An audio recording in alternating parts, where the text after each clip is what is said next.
क्योंकि विद्या विनयम ददात, विद्या पा करके यदि हम विनम्र न बन पाए तो व्यर्थ है हमारा। जो विद्या नहीं है वह तो अविद्या है। परमात्मा श्री कृष्ण जाकर के अवंतिकापुर में विद्या अध्ययन करते हैं। The plant developed by cultivation and main by education. एक पौधे को विकसित करने के लिए उसका हम लोग कल्टीवेट करते हैं, निकाई गुड़ाई करते हैं। एंड मेन बाई एजुकेशन, एक व्यक्ति के व्यक्तित्व का निखार करने के लिए एक ऐसे एजुकेशन की आवश्यकता है जिसमें केवल पुस्तकीय ज्ञान ही नहीं, व्यवहारिक और संस्कारिक ज्ञानों का भी समावेश हो।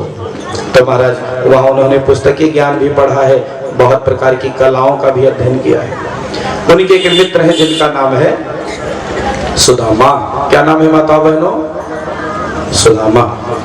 सुदामा जी भी साथ में पढ़ते हैं। सबकी पढ़ाई पूरी हुई। एक दिन कहते हैं भगवान श्री कृष्ण कि अब धीरे धीरे हम लोगों के पढ़ाई का समय पूरा हुआ, अभी कुछ दिनों बाद सब लोग घर जाएंगे। सुदामा के ऊपर कुछ लोग कितना लांछन लगाते हैं। सुदामा की बारी आती है तो वह कहते हैं कि सुदामा दरिद्र थे, पर भागवत महापुराण में आचार्य सुखदेव ने अपने मुंह से सुदामा जी को कभी भी दरिद्र नहीं कहा, क्योंकि पूरे भागवत कथा में सुदामा से बड़ा भगवान का कोई यदि रहा है प्रिय तो महाराज सुदामा।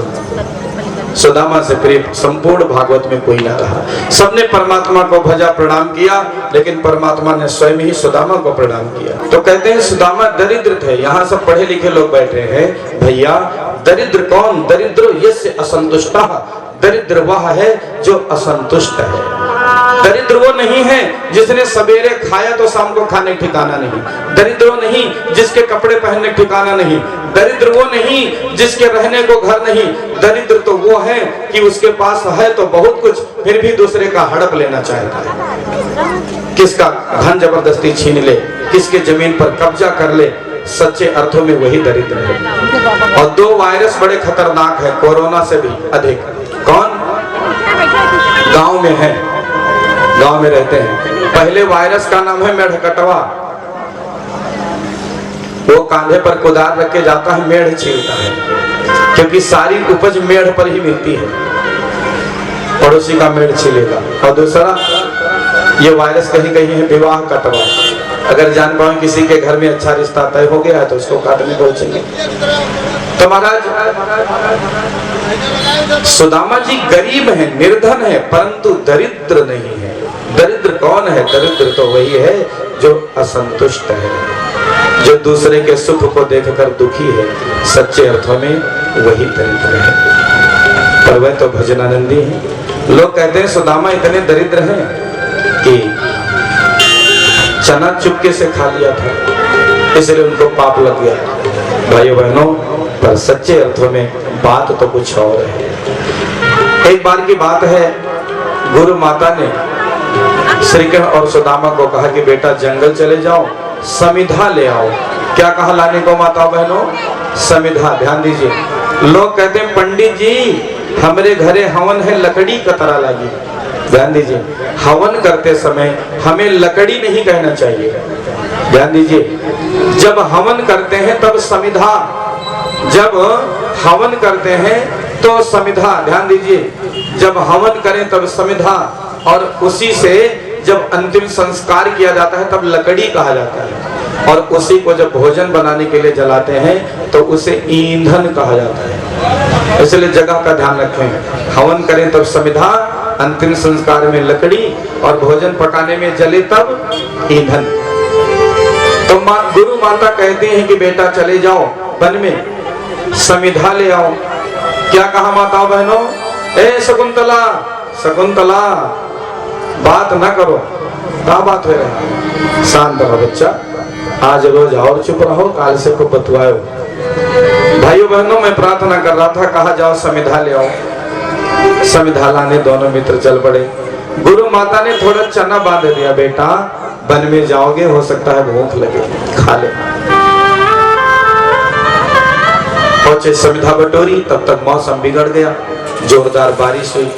दोनों मित्र पेड़ के नीचे छिप गए, थोड़ी दूरी पर एक पेड़ के नीचे ये, एक पेड़ के नीचे वो।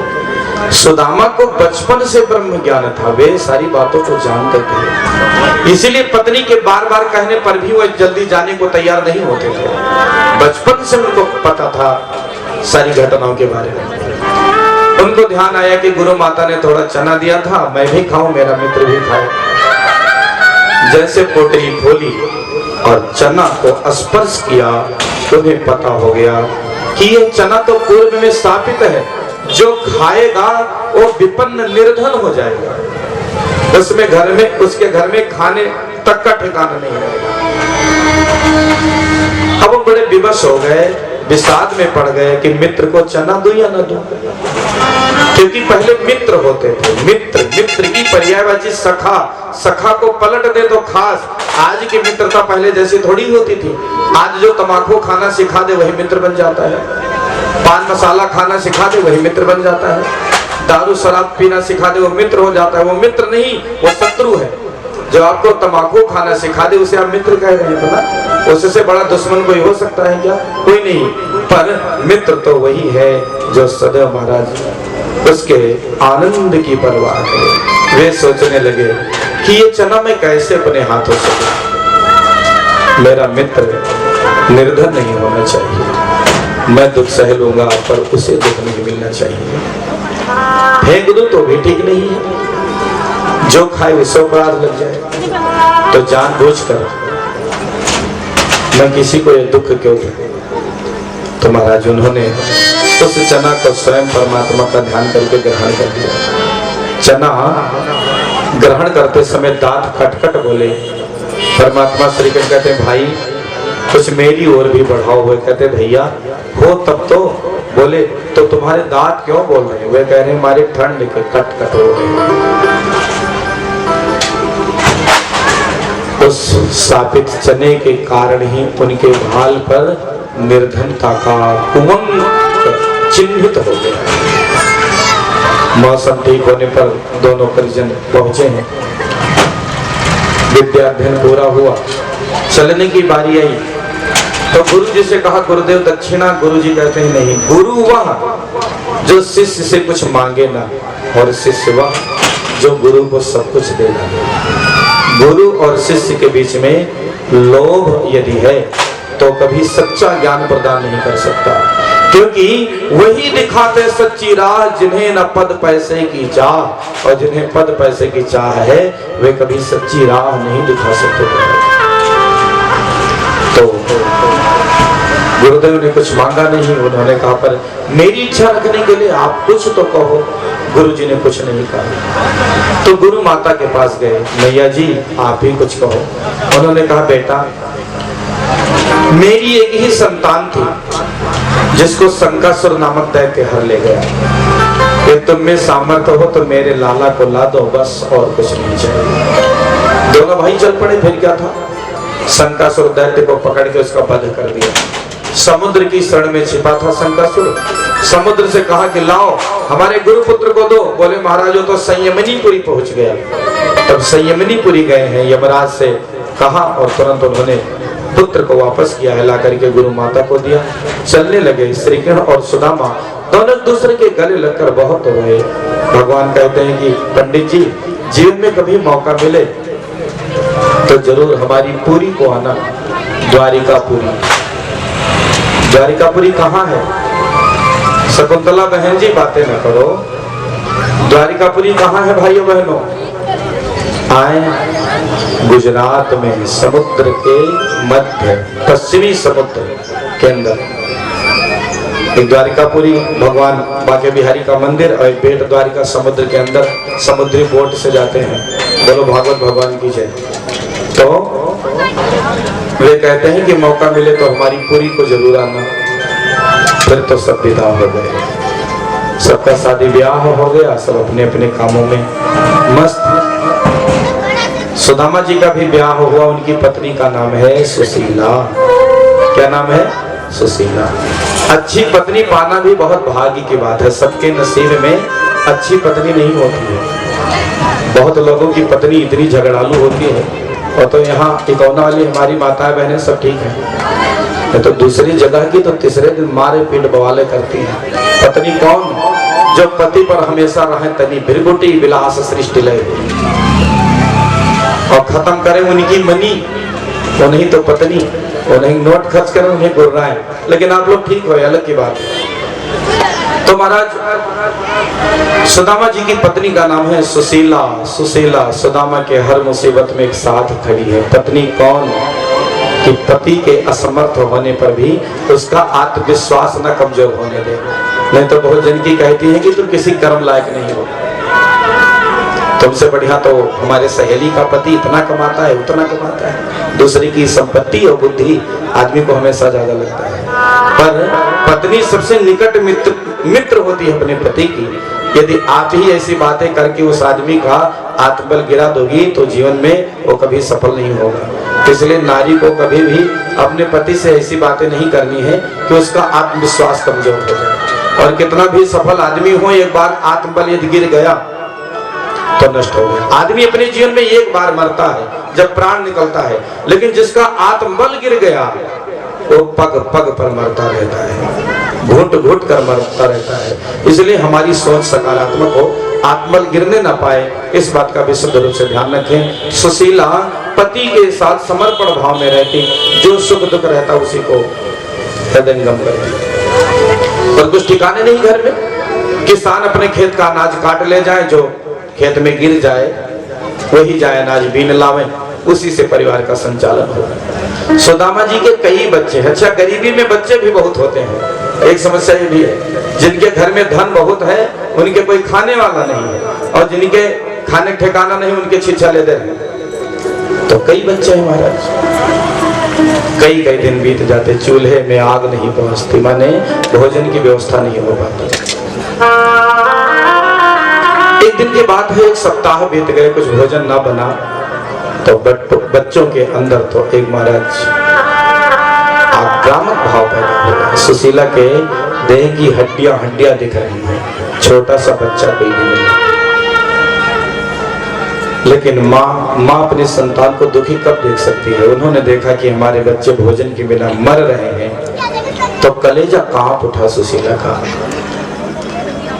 वह कहते हैं, स्वामी कुछ करो, ये देखने से पहले हमारे प्राण निकल जाएं तो अच्छा है। सुदामा जी कहते हैं कि मैं जाकर कुछ व्यवस्था करूंगा। वो भीख नहीं मांगते हैं, ध्यान दीजिए। किसी कवि ने लिखा, तो शायद विद्यार्थियों को पढ़ाया जाता है, औरन को धन चाहिए बावर, बाभन का धन केवल भिक्षा। और जो ब्राह्मण होकर के भीख मांगे, महाराज जो ब्राह्मण नहीं है वो तो अपने ब्रह्मतेज को खा रहा है। ब्राह्मण भीख मांगने के लिए नहीं है, ब्राह्मण समाज को देने के लिए है। लेकिन महाराज लांछित और अपमानित करने के लिए, बेइज्जती करने के लिए सोशल मीडिया जमाना है, जो मन हो गाली दे दे। यहाँ सब पढ़े लिखे विद्वान लोग हैं, बताइए सेना में सैनिकों को सबसे बड़ा पुरस्कार जो दिया जाता है उसका क्या नाम है? परमवीर चक्र। सही जवाब, परमवीर चक्र। सैनिकों को सबसे बड़ा जो पुरस्कार मिलता है वो कौन सम्मान? वो परमवीर चक्र का। परमवीर चक्र में जो निशान बनता है वो किसका? वज्र का। उस वज्र का जो दधीच ऋषि की हड्डियों से कभी बनाया गया था। तो महाराज ब्राह्मण कौन है? दधीच है, जिसने जगत कल्याण के लिए राष्ट्र के हित में हड्डियां तक दे डाली। पर समाज को काटने बांटने वालों के अंदर ऐसी बात जगती है, वो कहते हैं कि ब्राह्मण का धन केवल भिक्षा। इसलिए ब्राह्मण का धन भिक्षा नहीं, ब्राह्मण का धन शिक्षा होना चाहिए, तो बात बनेगी। महाराज सुदामा जी अपार विद्या तो है, लेकिन उनके अंदर कोई धन की व्यवस्था नहीं, किसी के अगर भीख भी नहीं मांगने जाते। भाई बहनों, सुदामा जी चल पड़े, अनजान रास्ता है, जाते जा रहे हैं, लेकिन उनके मार्ग में अवरुद्ध तो तब आ गया, एक बहुत बड़ी नदी पड़ी। नदी को कैसे पार करे? थक हार के नदी के किनारे बैठ गए। थोड़ी देर बाद कोई नाविक नाव लेकर आया, बोला है कोई उस पार जाने वाला? कोई तट पे नहीं था। महाराज रहे, हाँ मैं चलूंगा। भैया आओ बैठो, नाव पर बैठे। जैसे नाव बढ़ाई तो रास्ते में पूछा, पंडित जी बैठ ही गए कि मल्लाही है? भैया मल्लाही तो नहीं है। अच्छा हमको इसी पार उतार दो। नाविक कहता है कोई बात नहीं, यदि आपके पास नहीं है तो मैं फ्री में उतार दूंगा, निःशुल्क सेवा। लेकिन ये बताओ कि आप कहाँ जा रहे हो? वे कहते हैं मैं द्वारिकापुरी जा रहा हूँ। क्यों? क्योंकि द्वारिका नाथ हमारे बचपन के मित्र हैं। नाविक मुस्कुराया, वाह, अपनी हालत देखो, त्रिलोकी नाथ को अपना मित्र कह रहे हो, तुम्हारी और उनकी बराबरी क्या? सुदामा कहते हैं भैया तू केवल नाव चलाना जाने, तुझको क्या पता कि मेरा कन्हैया जात पात ऊंच नीच छोटा बड़ा गरीब अमीर नहीं देखता, वो तो केवल हृदय का प्यार उद्गार देखता है। आचार्य सुखदेव कहते हैं परीक्षित, नाविक मुस्कुराया। नाविक कोई और नहीं, आज सुदामा को पार लगाने के लिए परमात्मा स्वयं नाविक बनकर आ गए हैं। नाव बढ़ाई, उस पार लगाया नाव को। सुदामा कहते हैं भाई अभी कितना दिन लगेगा हमको द्वारिकापुरी में पहुंचने में? तो नाविक कहता है पंडित जी आपका चाल देख करके हमको लगता है कि इसी रफ्तार में चलोगे तो आपको 3 महीने भी और लगेंगे। तब सुदामा ने कहा तो कोई बात नहीं। एक पेड़ के नीचे बैठ गए, आंखें बंद करी, कहते हैं यदि तेरी गरज पड़े तो बुला ले, इतना मैं आ गया, अब मुझसे नहीं आया जाएगा। वहीं सो गए।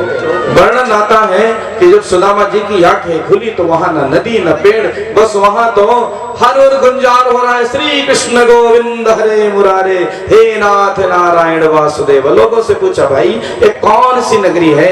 लोगों ने कहा ये द्वारिकापुरी है। अच्छा तो भवन कहाँ है राजा का? बता दिया किसी ने। पहुंच गए, आवाज लगाई, घुसने चले तो भाई ये बड़े आदमी के घर में ऐसे कैसे घुसेंगे? 2 द्वारपाल लगे थे। द्वारपालों ने रोका, सुनो अंदर नहीं जा सकते, क्या काम है? बोले आपके मालिक से मिलना है, हमारे बचपन के मित्र हैं। ध्यान दीजिए, हमारी संस्कृति को नष्ट भ्रष्ट करने के लिए किसी ने कोई कसर नहीं छोड़ी। एक गीत कोई बजता है सुदामा जी का, आप सबने भी सुना होगा कि जैसे सुदामा ने महल में जाने का प्रयास किया, द्वारपालों ने रोका, किधर जाता है तो? बताइए, भगवान के अवतार का उद्देश्य ही है विप्रदेन सुर संत हित लीन मन जोता। तो क्या उनके द्वारपाल इतने उदंड होंगे कि किसी भक्त को घुसने न देंगे? नहीं नहीं, भागवत में ऐसा वर्णन नहीं है। भागवत में तो वर्णन है, भगवान के द्वारपालों ने विनम्रता पूर्वक पूछा है आप कौन हैं? तो परिचय देते हैं कि आपके महाराज और हम साथ में पढ़े हैं। तो कहते हैं ठीक है आप कक्ष में ठहरो, और अभी उनके विश्राम का समय है, भोजन के पश्चात विश्राम करते हैं, तो बाद में मुलाकात होगी। वे कहते नहीं भैया हमको आज ही लौटना है, तो मुलाकात करा दो। सुदामा जी की जर्जर स्थिति देखकर द्वारपाल को दया आ गई। वो कहता है कि आज चाहे हमें ड्यूटी से भले ही हटा दिया जाए, बर्खास्त हो जाऊं, लेकिन आपके कष्ट को मैं देख न सकता हूँ, मैं जा रहा हूँ। अपना नाम बताया और कहा कि जाकर के बता देना कि आपके मित्र बता रहे हैं और द्वार पर खड़े हैं। द्वारपाल सीधे अंतापुर में पहुंच गया। परमात्मा विश्राम कर रहे थे। जब द्वारपाल को खड़ा देखा, पूछा क्या है? द्वारपाल हाथ जोड़कर कहने लगा महाराज शीश पगाना झगा तन पे प्रभु, शीश पगाना झगा तन पे प्रभु, जाने को वही बसोगे ग्रामा, धोती पट्टी सिलती दुपट्टी रुपाए वो पनाहती रहे सामा, धोती पट्टी सिलती दुपट्टी रुपाए वो पनाहती रहे सामा। तारे खड़ो तुझे दुर्बल एक, तारे खड़ो तुझे दुर्बल एक, रहो जाके सो बसुदाय विरामा, पूछत दीन दयाल को नाम बतावत अपनो नाम सुदामा, पूछत दीन दयाल को नाम बतावत अपनो नाम सुदामा। जैसे सुदामा नाम लिया भगवान तुरंत उठ पड़े, ना चढ़पादुका पहनी ना पीताम्बर समाना, दौड़ पड़े महाराज। पीताम्बर कहीं गिरा, गले की माला कहीं, सारे जितने सेवक थे सब दौड़ पड़े, पत्नियां दौड़ पड़ी। आज क्या हो गया? ऐसे बेहाल तो कभी नहीं हुए थे। और दौड़कर द्वार पर पहुंच गए, सुदामा जी को पकड़कर हृदय से लगा लिया। और आज महाराज हम कहते बड़े मित्र हैं, साथ में पढ़े लिखे, मित्रता रही, बड़े हो गए, एक संपन्न हो गया, एक थोड़ा निर्धन रह गया। अगर मिले भैया आप हमारे साथ पढ़े हो, वो कहते हमको याद ही नहीं है कब पढ़े हो। वो नहीं बोल रहे, घमंड बोल रहा, हमको याद नहीं। लेकिन एक जिसके घर में खाने का ठिकाना नहीं, एक महाराज जो त्रिलोकी नाथ है, आज गले से लगा लिया। लिपट कर रोने लगे, हाथ पकड़कर अंतःपुर में बुला लाए और महाराज अपनी गद्दी पर बिठाया, राज गद्दी पर, और स्वयं जमीन पर बैठे। अपनी पत्नियों को कहते हैं सुनो, आज कोई सेविकाओं से काम नहीं लेना, जाओ तुम सब पानी भर के लाओ, ये हमारे मित्र हैं, ब्राह्मण हैं, आज इनका मैं चरण अपने हाथों से धोऊंगा। पत्नी गई है पानी लाने, सुदामा जी के चरण को सहला रहे हैं परमात्मा। देखा उनके पांव में बड़ी बड़ी बीमारियां पड़ी हैं, कांटे धसे हैं। देखकर उनके आंखों में अश्रु आ गए।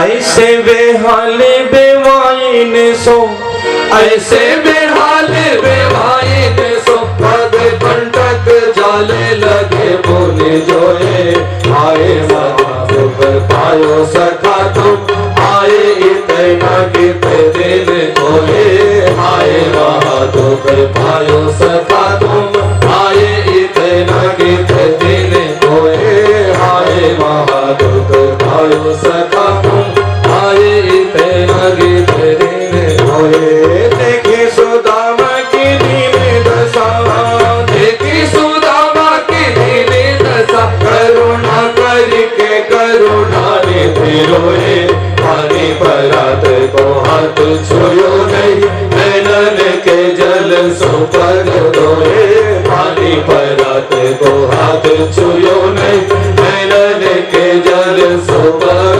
धोए। सुदामा जी के उस कष्ट को देखकर भगवान इतना रोए, आंखों से इतने अश्रु गिरे कि महाराज आंसुओं से उनके चरण का प्रक्षालन हो गया। पत्नियों को कहा ठीक है महाराज को स्नान कराओ, स्नान करवाया, फिर अपने राजा वाला वस्त्र दिया, पहनाया, इतर भीतर चंदन मंदन सब लगा के टनाटन कर दिया, चकाचक 56 भोग सुदामा जी के पास आ गया। जैसे भोग को हाथ लगाने चले, उनके कानों में क्रंदन सुनाई पड़ने लगे अपनी संतान के, भूख और प्यास से करा करा कर जो उनके बच्चे रो रहे थे। वे कहते मैं इसे कैसे खाऊं, बाप ऐसा आराम करे, संतान दुख झेले, ये तो अक्षम्य अपराध है, खा न सके, पर समाज में कैसे बदनामी करे अपने घर की, थोड़ा दिखाने के लिए मुंह में लगा कर डाल दिया। महाराज जान पहचान होने लगी। आहार के बाद सबसे परिचय करवाने लगे। सुबह से सबको समर्पित किया। सुदामा जी कहते हैं कि लाला और ठीक है। श्री कृष्ण कहते हैं भैया पंडित जी बचपन में बड़े त्यागी बैरागी बनते थे, विवाह किया कि नहीं?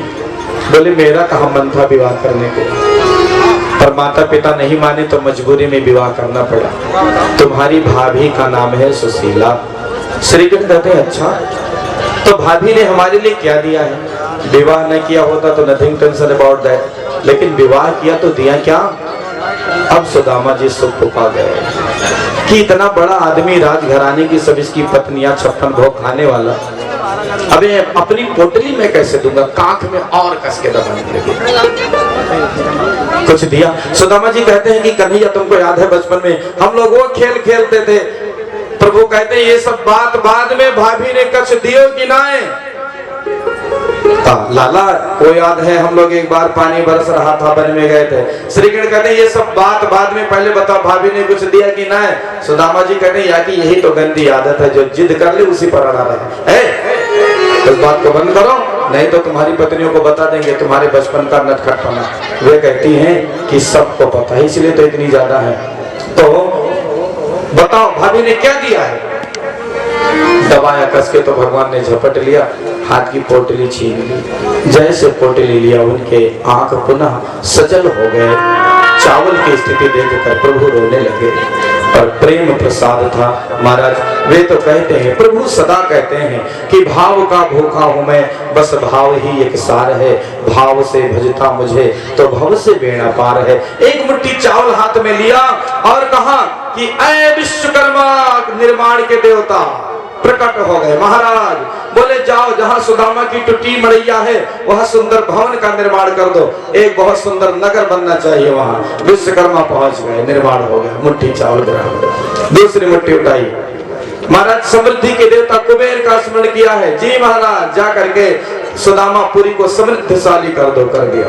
तीसरी उठाने चले महाराज तो पत्नी ने हाथ पकड़ दिया। बोलो वृंदावन बिहारी लाल की जय।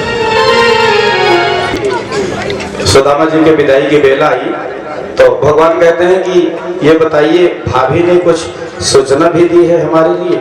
तो सुदामा जी कहते हैं कि चलते समय उन्होंने कहा था कि हमारे देवर से कह देना कि एक मास 2 पाख में 2 एकादशी हो,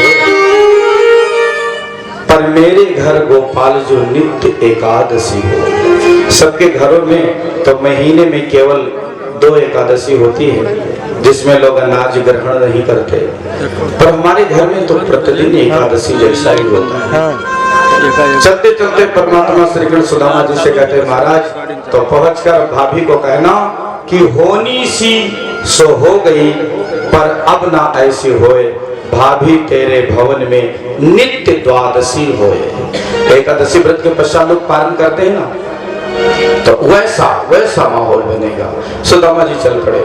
आचार्य सुखदेव कहते हैं परीक्षित बहुत लंबे समय तक सुदामा जी चले और चलने के पश्चात उनको लगा कि मैं पुनः द्वारिकापुरी ही आ गया। सुदामा मंदिर देख डरे, एक जहां उनका घर था एक दिव्य नगर का दर्शन किया। वो सोचने लगे कहीं ऐसा तो नहीं कि मैं चकरा गया और फिर वापस द्वारिकापुरी ही आ गया। लोगों से पूछा भाई ये कौन सा नगर है? नगरवासियों ने कहा महाराज इस नगर का नाम है सुदामापुरी। वो आश्चर्य में पड़ गए, इसके मतलब मैं चला गया द्वारिकापुरी, कोई सुदामा नाम के बड़े सेठ आए, हमारा घर उजरवा दिया और यहाँ कब्जा कर लिया, अपना घर बना लिया, सुदामापुरी नाम रख दिया। तो कहते हैं वो सेठ जी कहाँ मिलेंगे? नगरवासियों ने कहा वो कोई सेठ नहीं पंडित जी हैं। तो सोचने लगे हो सकता है हमारे ही नाम का कोई अमीर हो, पंडित ही हो और उसने हमारी भूमि पर कब्जा कर लिया हो। कहा वो पंडित जी कहाँ मिलेंगे? बोले महाराज उनके जाने के बाद हम लोग यहाँ ड्यूटी पर लगे हैं, उनको साल भर हो गया गए। तब उनको कुछ विश्वास हुआ कि हो सकता है, लेकिन इतना बड़ा बदलाव कैसे? सोचा कि अब क्या अगला विकल्प, तो उनसे कहा कि उनकी पत्नी से मिलवा दो। द्वारपाल ने जाकर के अंदर सुदामा जी की पत्नी को कहा कि देवी एक कोई दुबला पतला सा ब्राह्मण आया हुआ है, द्वार पर खड़ा है। पंडित जी जब द्वारिकापुरी को गए थे तो उनके पास वही एक काला कंबल था, उसी को ओढ़ती थी, दुबली पतली सी थी। पर वहां पहुंचने में 6 महीने और 6 महीने पर सारी संपत्ति आ गई महाराज। अब तो पंडिताइन खा पी के बच रहे हैं दानो दलम, हैवी कैलोरी का डाइट ले लेकर के सेहत बढ़िया बना लिया। अब जैसे निकली बढ़िया अच्छे वस्त्र, 2 दासियां इधर 2 दासियां उधर, पहले तो घर में भोजन तक का ठिकाना नहीं, आज इतनी बड़ी समृद्धि। सुदामा जी ने जैसे देखा बस उठा के कमंडल भागे। उनको लगा बाप या कहाँ फंसे भी तो मारे भी जाएंगे, क्योंकि हमारी तो पंडिताइन दुबली पतली गरीब ब्राह्मणी, ये तो किसी रईस व्यक्ति का घर है। सुदामा जी जैसे भागे, सुशीला ने आवाज लगा पंडित जी महाराज ठहरो। तब इनको लगा अरे तो हमारी धर्मपत्नी की ही आवाज है, लौट पड़े और बहुत क्रोधित हुए पत्नी पर। कहने लगे इतनी संपत्ति कहां से है? वो कहते हैं स्वामी आपने परमात्मा के चरणों का दर्शन किया, मन का मना सिद्ध नर पावा। आपको चाहिए था दर्शन सो मिला, हमें चाहिए था वैभव सो मिला। सुदामा जी कहते हैं तो फिर तुम सोने की दाल बनाओ, चांदी की रोटी और चाटो। आई एम गोइंग टू जंगल, मैं नहीं रहूंगा। क्योंकि समृद्धि व्यक्ति को महाराज आलसी बना देती है, अभिमान से भर देती है। भागने लगे तो भगवान वही परमात्मा श्री कृष्ण आ गए, प्रकट हो गए। वह कहते हैं सुदामा जी सुनो, ना संपत्ति विपत्ति है ना विपत्ति विपत्ति है। आदमी के जीवन की सबसे बड़ी विपत्ति है जब वो परमात्मा को भूल जाता है। इसलिए भगवान करे धन दौलत बढ़े, प्रसन्नता बढ़े, संपन्नता बढ़े, घर परिवार का विस्तार हो, लेकिन भाइयों बहनों सदैव ईश्वर का चिंतन हमारे मस्तिष्क में बना रहे, क्योंकि वही प्रगति टिकाऊ है। वही व्यक्ति प्रगतिशील के पथ पर अग्रसर हो सकता है जो धर्मशील है। बिना धर्मशील भय यदि हम सोचे कि हमारी प्रगति बढ़ती रहे, हो सकता है बढ़े, लेकिन पतन के गर्त में एक ना एक दिन गिरना ही पड़ेगा। इसलिए अमीर तो सबको बनना ही चाहिए, पर अमीर बनना इतना आवश्यक नहीं है कि हम अपना ईमान गंवा दें।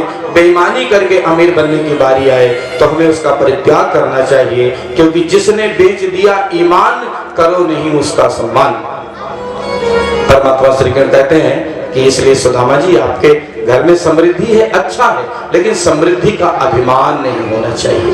भगवान करे घर बढ़े, धन बढ़े, परिवार बढ़े, मान सम्मान बढ़े, पर मेरे भाई बहन पग पग पर जीवन में प्रयास रहे कि कभी भी अभिमान न बढ़े, क्योंकि जब भी अभिमान बढ़ा तो समझ लेना कि विनाश की अध्याय का प्रथम प्रारंभ हो गया है। अभिमान के कारण ही कंस गया, रावण गया, चले गए अंग्रेज। झुकते वही हैं जिनमें जान होती है, झुकते वही हैं जिनमें जान होती है, अकड़े रहना मुर्दों की पहचान होती है। इसलिए बड़प्पन केवल अमीरी में ही नहीं, सज्जनता में सन्निहित है। सच्चे अर्थों में बड़ा आदमी वही है जो विनम्र है, क्योंकि पेड़ की जिस डाल पर फल होता है, झुका होता है, तो बड़े होने का पहचान ही है विनम्रता से हम भरे हों। तो जितना विनम्र है, जितना सहज है, सरल है महाराज, उसके अंतःकरण में उतनी ही आत्म शांति और सकारात्मक ऊर्जा भर जाती है। अभिमान से सदैव बचने का प्रयास हो, ऐसा समझाया है भगवान श्री कृष्ण ने। तो सुदामा जी रह गए, जब तक रहे आनंद पूर्वक रहे और कभी भी संपत्ति का अभिमान नहीं किया।